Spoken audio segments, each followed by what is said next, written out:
பண்டாரத்தார் இதை எழுதினார் என்ற செய்தி இதுவும் நீங்க தெரிந்து கொள்ளணும். சோழர் காலத்துல ராஜராஜன் மட்டும்தான் எல்லாருக்கும் சமநீதி வழங்கினான். அந்தணருக்கு ஒரு நீதி, சூத்திரருக்கு ஒரு நீதின்னு பண்ணல. என்ன இப்ப பாரதியார் எழுதுறாரு, சூத்திரனுக்கு ஒரு நீதி, சோறுன்னும் பார்க்க வேறொரு நீதி. அதுக்கு இடம் கொடுக்காம வாழ்ந்தவன் ஐயா சோழன், ராஜராஜ சோழன். அதுக்கு எடுத்துக்காட்டு இந்திய வரலாற்றிலேயே எல்லாருக்கும் சமநீதி வழங்கிய பேரரசன் ராஜராஜன். இதை எழுதினது பண்டாரத்தார். அதுக்கு பிறகு எல்லாம் மெது மெதுவா எழுதுறாங்க. அதுக்கு பிறகு எழுதின பல பேர் அங்க நழுவிடுறாங்க. இது ஏன் வம்பு என்று அந்த நேரத்தில் ஏதோ சதியினால் அவன் இறந்து விட்டான் அப்படின்னு சொல்றாங்களே தவிர வெளிப்படையா பேசல. இதை தெரிஞ்சு இந்த செய்தியை நீங்க தெரிந்து கொள்ளணும். பெரியாருக்கு இந்த செய்தி தெரிந்தது. பெரியார் ஒரு முறை சிதம்பரத்துக்கு வந்த பொழுது, இந்த பண்டாரத்தார நான் பார்க்கணும் ஐயா, இந்த பண்டாரத்தார நான் பார்க்கணும் ஐயா என்று வேண்டிக் கொண்டு அவரை அழைத்து கொண்டு வர சொல்லி அவரோடு பேசியிருக்கிறார், அவரை பார்த்திருக்கிறார். இது ஒரு முக்கியமான செய்தி. பண்டாரத்தார் ரொம்ப மெலிந்து போன உடம்பு.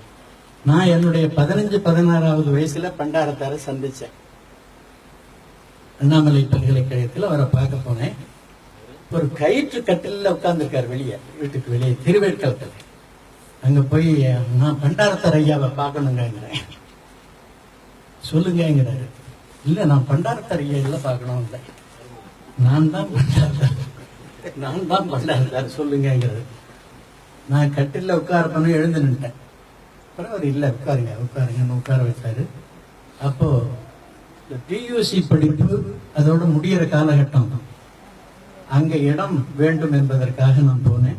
நீங்க நல்ல மதிப்பெண் பெற்றிருக்கீங்க, உங்களுக்கு கண்டிப்பா கிடைக்கும், நேரா உங்களுக்கு அட்மிஷன் கிடைக்கிற மாதிரி நான் சொல்றேன் அப்படின்லாம் சொன்னார். அதுக்கு பிறகு நான் தமிழ் கல்லூரிக்கு போயிட்டேன். வெவ்வேறு காரணங்களால அங்க போகல. அட்மிஷன்லாம் கிடைச்சது, நான் போகல. இதை ஏன் சொன்னேன்னா, பண்டாரத்தாரை பார்க்கணும்னு ஒரு ஆசை பெரியாருக்கு வந்தது. ஏன் இவ்வளவு துணிவா இந்த காரியத்தை செய்திருக்காரு, பெரிய பெரிய அறிஞர்கள்லாம் செய்யாத ஒன்றை என்று நினைத்து பார்த்தாரு. ஆனா பண்டாரத்தார் எளிமையானவர், ரொம்ப எளிய உடம்பு. வரலாற்றை எழுதும் போது இந்த மாதிரி பல நிகழ்ச்சிகள், இன்னும் சில நிகழ்ச்சி இப்ப சொல்றேங்க. தமிழ் வரலாற்றிலேயே முக்கியமான ஒரு கருத்து, தமிழ் வரலாற்றை தொடர்ச்சி இல்லாமல் சிதைத்திருக்கிறார்கள். புகழ்பெற்ற வரலாற்று ஆசிரியர்கள் எல்லோரும் சிதைத்திருக்கிறார்கள், வெட்டி விட்டாங்க. தொடர்ச்சி இல்லாம, தொடர்ச்சி இருக்காது. நமக்கே 10 தலைமுறை எனக்கு ஞாபகம் இருக்குன்னு வைங்க, அதுவே ஒரு தெம்பு. ஒண்ணும் தெரியல, எங்க அப்பா பேருக்கு தாத்தா பேரு கூட தெரியல அப்படின்னா அது இழிவு. அவனுக்கு அவன் அப்பா பேர் கூட தெரியாது. அண்ணா என்ன அர்த்தம்?